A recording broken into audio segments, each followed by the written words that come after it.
The following is a paid political announcement. Lifelong Democrat Diana Florence served for 25 years as a Manhattan prosecutor under DA Robert Morgenthau. She put criminals away, stood up for victims, and protected our streets. Now, Diana is challenging failed Manhattan DA Alvin Bragg as an independent because it's time for a DA who fights for our families, not criminals. That's why Diana has won the support of organized labor like the steam fitters, plumbers, and ironworkers, everyday New Yorkers who want a DA they can trust. Manhattan needs a DA who will do the job, prosecute crime. That's Diana Florence. Under Alvin Bragg, crime is up and prosecutions are down. Bragg doesn't prosecute crime. He plays partisan politics. Bragg failed to protect women and failed to protect workers. As a prosecutor, Diana Florence won groundbreaking convictions, fighting against corruption, domestic violence, wage left, and daily working conditions. She's always been a partner of unions, community groups, and to cops like us. For Manhattan District Attorney, vote for Diana Florence. Diana4DA.com. Paid for by Diana for Manhattan DA. The James Golden Show. Entertaining and informative. On the Red Apple Podcast Network. With us on the line right now, and we haven't talked to her in ages and ages, Lieutenant Governor Winsome Sears, who's running to become the next governor of Virginia. Good morning. How are you? Oh, good morning. It's a beautiful day. But I'm saddened that what you're talking about, that we have no political courage. And as a matter of fact, I don't think it's political courage. I think it's political calculation, which is worse. So you have, which surprised me, Lieutenant Governor, which surprised me. You have people, including right now a man that was the vice presidential nominee with Hillary Clinton, now a U.S. Senator, who doesn't see this. He says he still supports him. I know him. It's a terrible statement, but I support him. At least he's being honest about he supports him, which is unbelievable. But how can you have a candidate running to become the Attorney General of the state of Virginia, with the beautiful history that Virginia has, by the way, in our country, and who wants to see Republican dead and his children dead, who has very little prosecutorial experience, and you still have your opponent saying what? Nothing. And by the way, I found it highly offensive that while you're asking her these questions, she's looking straight ahead as if you are a non-person, that you don't even exist, will not even acknowledge. I think the whole thing was just incredibly disrespectful and just a very poor performance on her part. Yeah, well, you know, as I said, she was taking political calculations for her future. And remember now, the Democratic Party has been saying they're going to use her to build the party. So, yes, Gavin Newsom is out there and Shapiro is out there, but let me tell you, she was the test case. They were going to throw everything at her as to make sure that she got across the finish line. And so they're not wanting to damage her at all. But the problem is their political calculations are not good. And as a result, you see people are coming across and thinking, wait a minute, don't you, as like you just said, don't you ever have the decency to turn and face Winsome and address it? But when I even put the question to, what if it were your 3 children, your 3 girls that he was saying should be murdered, is that when you would say something? And you know what? Silence. Crickets. She flipped her hair. She smirked. It's just unbelievable. All right, let's talk about for a minute what is important here, because it is important for Virginia. Look, Abigail wrote your opponent there wrote an op-ed that was published, I think it was either in New York Times, Washington Post a few weeks ago. And she was complaining about the Virginia economy and the fact that the Virginia economy, and I'm just giving you the long and short of it, would not grow unless the federal workforce were retained at levels. It's showing zero growth. And that sparks to me a question that I think many Virginians, especially with this government shutdown going on now, and the state's dependency in some cases in certain counties on government workers. What is your vision for Virginia's economic health and now and in the future? What is it that you want to do as governor in Virginia? So as you say, she wrote an op-ed about Virginia's federal workers and them not having a job. Well, you know what? Her party voted to shut down the federal government, and guess who doesn't have a job now, Abigail? It is the very federal workers that you say you care so much about, much more than anybody else. She's been using them as a political football against me, talking about how much she loves them. Well, love looks like putting them back to work so they don't have to figure out how they're going to pay the mortgage, so they don't have to figure out how they're going to pay the bill, whatever it is. Put them back to work first, because right now they're out of a job.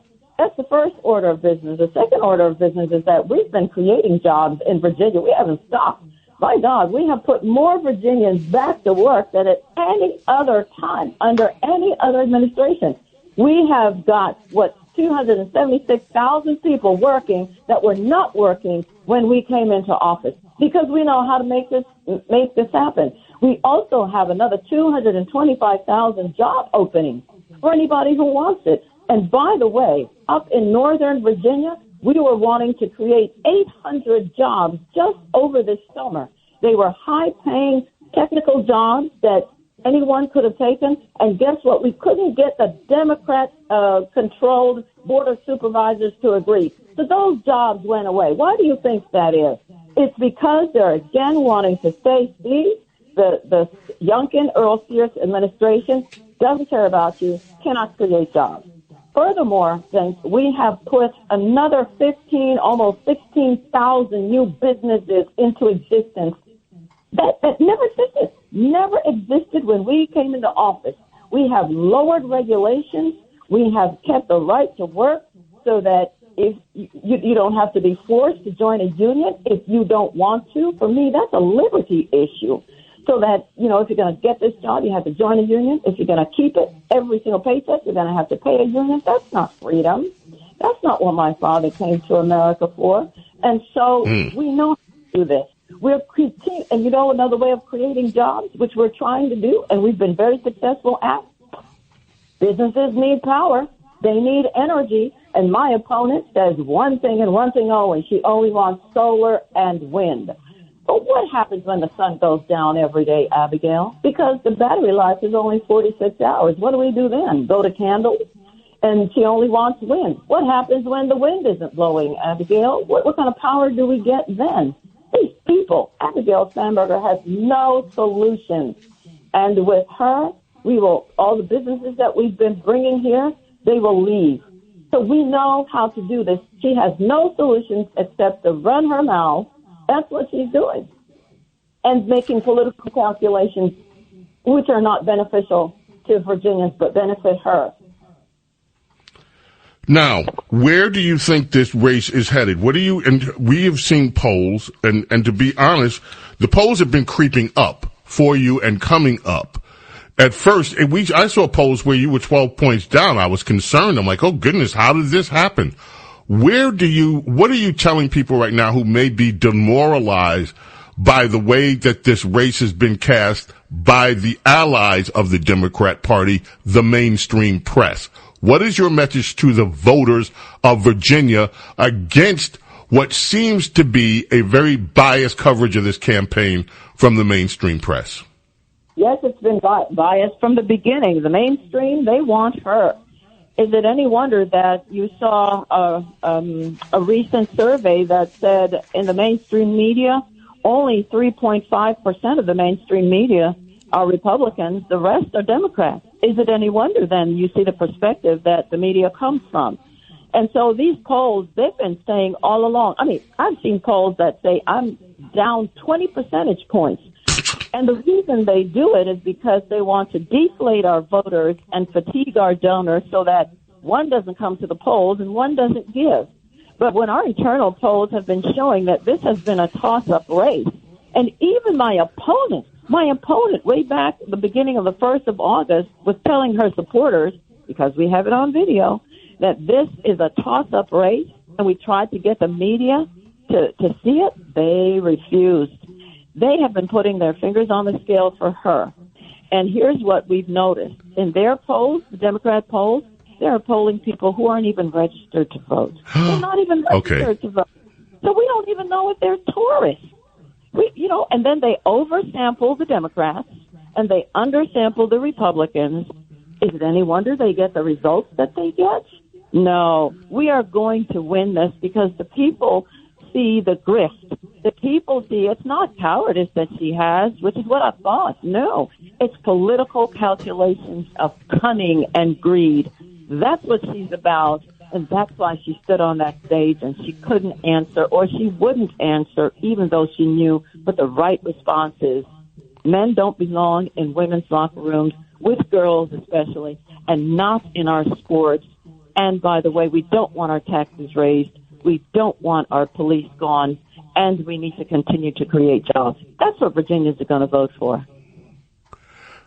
The following is a paid political announcement. Lifelong Democrat Diana Florence served for 25 years as a Manhattan prosecutor under DA Robert Morgenthau. She put criminals away, stood up for victims, and protected our streets. Now, Diana is challenging failed Manhattan DA Alvin Bragg as an independent because it's time for a DA who fights for our families, not criminals. That's why Diana has won the support of organized labor like the steamfitters, plumbers, and ironworkers, everyday New Yorkers who want a DA they can trust. Manhattan needs a DA who will do the job, prosecute crime. That's Diana Florence. Under Alvin Bragg, crime is up and prosecutions are down. Bragg doesn't prosecute crime. He plays partisan politics. Bragg failed to protect women and failed to protect workers. As a prosecutor, Diana Florence won groundbreaking convictions, fighting against corruption, domestic violence, wage left, and deadly working conditions. She's always been a partner of unions, community groups, and to cops like us. For Manhattan District Attorney, vote for Diana Florence. Diana4DA.com. Paid for by Diana for Manhattan DA.